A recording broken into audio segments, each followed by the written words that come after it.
Hi, I'm Marty Nemko. A friend of mine named Harriet Fell gave me a book, a very limited publication. I think he's only printed like 60 copies. He's clearly a scientist. He's very modest. He didn't even put a bio of himself. His name is Bennett Battaglia. And the book is called Mad Scientist Questions.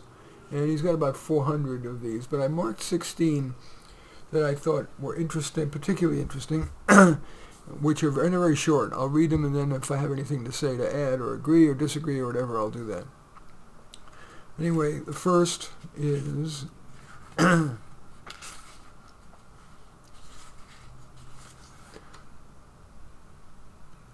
sorry, okay, here we go. It's called Two Roads. The I Ching and Buddhism seem in ways to be opposite. The I Ching with its clouds of mystical ambiguity versus Buddhism's careful logic. Yet both are trying to bring people tools for reflection and thoughtful decision-making. Both are trying to provide food for thought. Both have been useful enough to last for millennia. Sort of a science versus poetry division, or logic versus intuition. I assume both approaches are necessary to have in the repertoire. When is one more useful than the other? Are there parallels to these in other animals or systems? If I wanted to write a book to give readers the most insight, when is each route going to be most successful? Can a book work for readers of both preferences? Are there other main food for thought styles other than these two? Well, I thought I'd share my philosophy, which is, first of all, I write above all to write what I think is important but not obvious. And then I'm obsessed with clarity and concision. Whether somebody chooses to reflect rationally or emotionally, I view as secondary. Okay, the next one.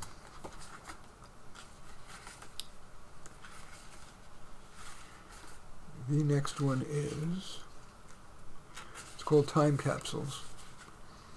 I have 2 time capsule projects in mind with different durations. 30,000 years for our distant descendants, and 65 million years for perhaps civilizations of other species. In each case, what would we say? Would the recipients want art, slice of daily life descriptions, scientific insights, DNA libraries? In the case of 65 million years, in particular, where could one put it? Are there stable places? In the Earth's crust, on the moon, in orbit nearby, in the asteroid belt. Well, what would I put in a time capsule? I think people would be most interested in I'd probably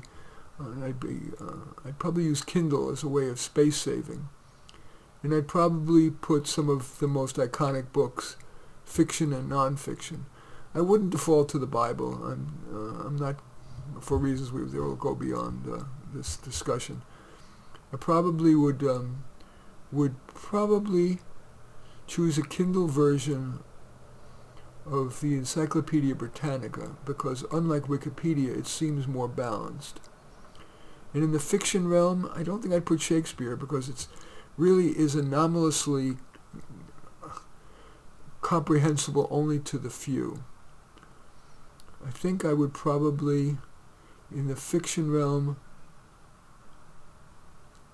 I'd cheat and have a collection, an anthology of the best short stories of the 20th century that was edited by John Updike. That's probably what I would do.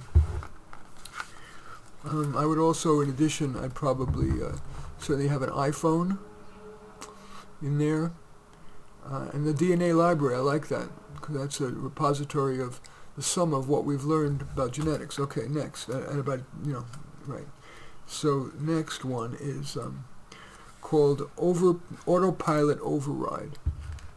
When I'm driving a car, if the road repair worker signals me to wait for the oncoming traffic, then waves me around the job site in the wrong lane, I can handle that.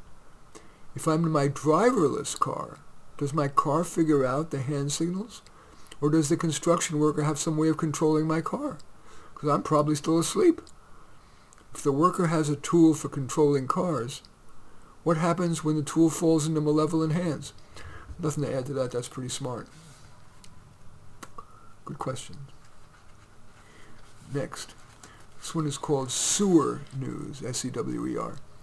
Apparently, public health folks are now estimating prevalence of COVID cases by testing water at sewage treatment plants. That was true. What else can be learned there about the health, diet, and habits of the community? Does sewage treatment actually remove viruses? Or are they inactive at that point so it doesn't matter? Nothing to add there. Interesting. Next one is called Buddha's Family. What do you suppose Buddha's abandoned wife and child thought of the whole thing? If he was a prince, what happened to the kingdom after he left? Similar about Jesus. What did his parents think? And childhood friends, if any. Nothing to add there. I like it. Next one is called Responsibilities Bill. If there's a Bill of Rights, wouldn't it be appropriate and symmetrical to also have a Bill of Responsibilities? The collection of all laws, in a sense, contains a listing of responsibilities, though this seems unwieldy. What kinds of things would go into the Bill of Responsibilities? I'd say that irresponsible behavior is common in editorial writing, business management, politics, personal relations. And yet I find it hard to think how the corresponding responsible behaviors might be specified. If there were a Bill of Responsibilities, how would people agree to abide by it? And what would happen when they disagree? I'm not a huge fan of policing. That would take too much police to do much enforcement, but I think it's interesting to have a Bill of Responsibilities. If somebody put a gun to my head, and in the brevity of this, what should be the list of responsibilities? To balance justice, that is what is good for the world, with kindness. Good intentions are a responsibility. None of us are able to always do the right thing. And I would stop there. That would be the overarching philosophy behind my list of responsibilities. Next is, it's called Learning Instruments. I remember the music students in college saying that the best way to learn a new instrument was in short, frequent sessions, just a few minutes, a few times each day. That approach seemed to help me learning juggling as well, after I switched to that from long, infrequent sessions. What kind of activities would that work for? I bet anything using flashcards, for instance, learning Japanese. By contrast with things like math or literature, benefit from longer in-depth sessions because the context and frame of mind take more than a few minutes to build up. When do short sessions work better than long? I would argue that in general, even complex long things like literature and math are better in short bites because our attention span is short. And probably, but with fairly short interval between those short sessions. One guy's opinion. Next, we have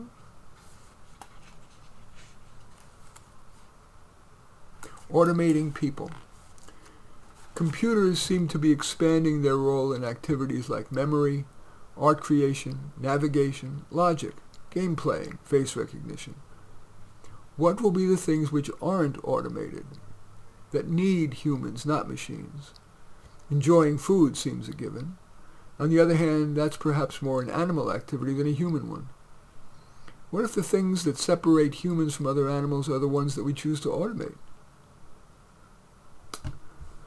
I do think we're on a never-ending trend toward increased automation of almost all of who we are, and just like a couple of decades ago, we had to shrug our shoulders that computers now could beat humans at chess and even in Go. I think we'll need to accept that our utility is very limited. Maybe to love and food, maybe just simple pleasures, because anything productive probably will, sooner than later, somewhere 10, 20, 50 years, will be done better by a computer, in my opinion. Next one.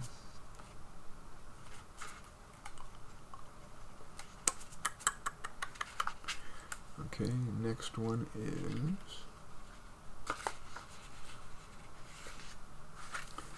Inborn skills.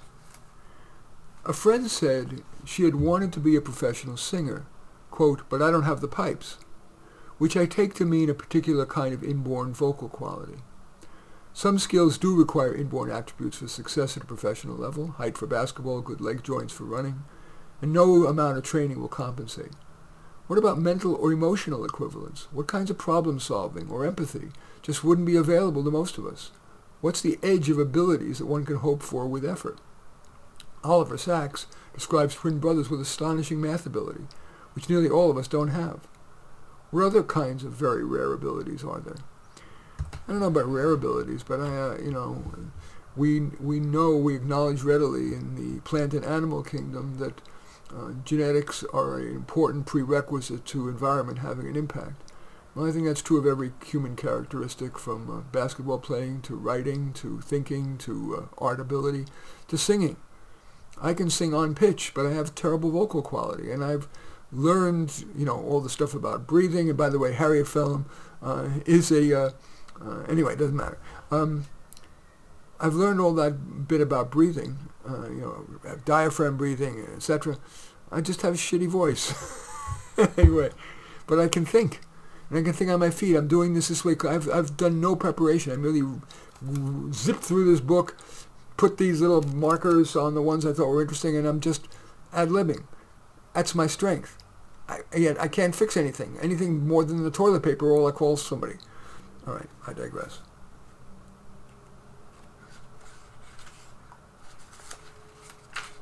Next. Hope this is not boring. I think it's interesting. Next one's called Robot Rewrites. One new thing about robot life, if it ever happens, would be the possibility of complete redesign from individual to offspring.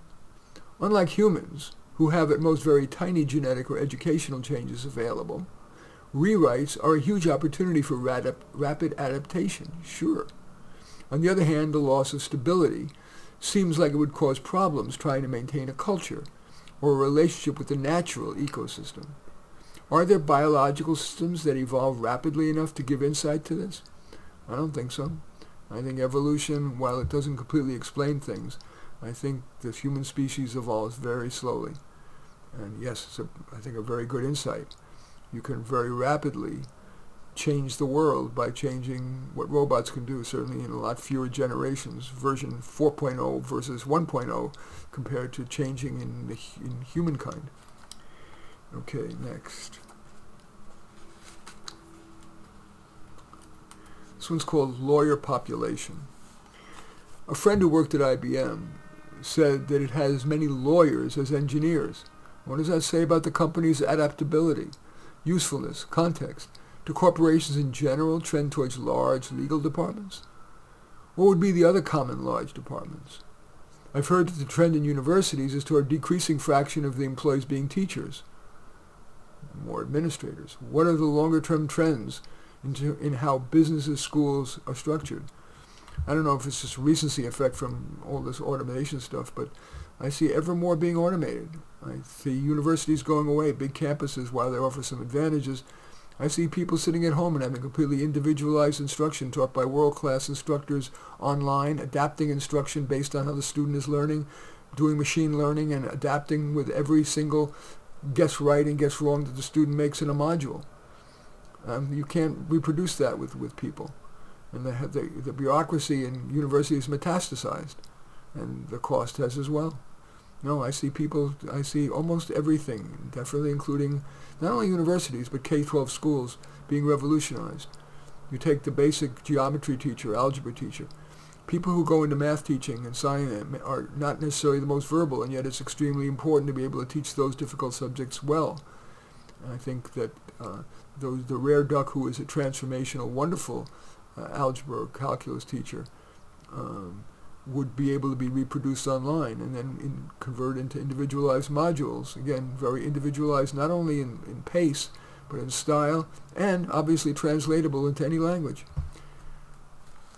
I wonder what's good. That is one of the few problems. I'm an opinionated guy. I have solutions proposed, at least, to all kinds of problems, but I have no idea what's going to happen to humankind as ever more is done better by bits and bytes than by men and women, or non-binaries. Okay. Next one's called Frugal Society. How would the economy change if people lived much more frugally? How could it readjust to be stable? What occupations go away and which keep going? What becomes more expensive? What cheaper? Would that necessarily be counted as an economic downturn or a recession? I like the idea of frugality because it takes away the temptation of ethical challenges to make more money. And the incremental happiness that accrues from beyond a bare middle class lifestyle, like $100 wine versus $2 chuck, or Faconable $100 shirts versus Walmart $20 shirts, or used Toyotas versus new Lexi, or let alone BMWs or Porsches, is trivial, and the ethical temptations that accrue from earning the money to buy that stuff, as well as contracting your career options. Most people have this desire to create something, but if they're going to pay you, $600,000 a year, it's usually because you're bringing in more money, like being a sales and marketing person selling version 4.0 of that computer chip. So no, I think extreme frugality would be possibly a net plus to an economy, to the gross societal happiness. Okay, the next one, there's only 3 more left. This one's called Second Pass. Reading a mystery the second time is different, because now that you know who done it, you can pick up on things you missed before. Sneaky possibility? Now that you see the clues differently, you can see that there's in fact a different solution than was revealed on the first reading. How hard would this be to set up? The book wouldn't have to be a mystery. The important thing to me is that a second reading gives a different meaning than the first. There are the math problems, which have people guessing the colors of their hats on the third or the fourth day. Would books which have a new meaning on the third or fourth reading be possible? My only comment is here, I almost always enjoy a book or a movie the second or the third time, because you get the basic elements. It doesn't have to be solving a mystery. You get the plot, you get the basics, so you can focus. If it's a really good book or really good movie, there's all kinds of subtleties that are really a joy, and sometimes it's fun to know what the outcome is. That's what it was. It was Hitchcock's great technique. He would let you know what was going to happen, and it was exciting and fun to see how the denouement was set up. Okay, the second to last one is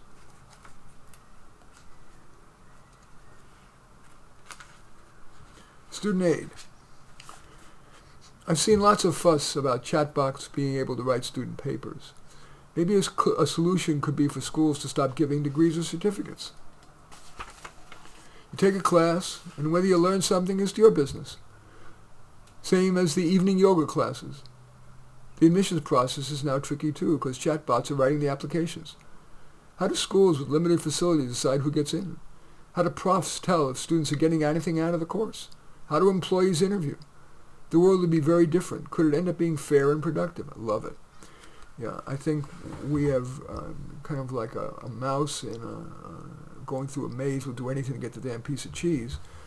People put up with horrible courses so they can get the piece of paper which could somehow impress an employer foolishly. I like the idea of just-in-time learning. Again, on the computer, whatever you want to learn. Every time I want to learn something, you Google it, and up comes not only a set of responses, but the Google AI summary.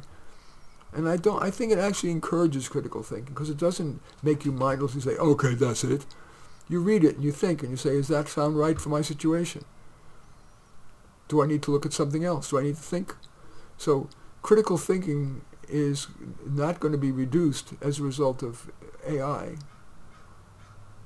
Critical thinking is going to be reduced by, yes, one's genetics, but also because of what I believe is education having devolved too often into agitprop, where the teachers are more interested in, and this is the unvarnished term, brainwashing kids into believing a certain philosophy, a political philosophy, and less about critical thinking, because indeed wisdom resides throughout the matrix, not just left of center.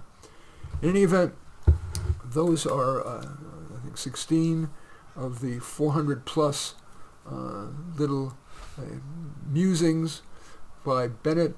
I'm sure I'm bastardizing the name. Battaile, Battaile. It's available on Kindle and expensive. I think if you search around, you can find a print copy for $18. Mad scientist questions. And those are some of my musings. In any event, I thank you for watching. I welcome your thumbs up and accept your thumbs down. I always look forward to your comments, and especially like it if you hit the share button below. Share on your social media so that my efforts can have broader impact. And I am flattered if you choose to subscribe to my channel. And certainly would welcome you to take a look at any of my 35 books. Perhaps most interesting might be Thought Experiments, but all 35 are on Amazon. In any event, I thank you for watching. I am Marty Nemko.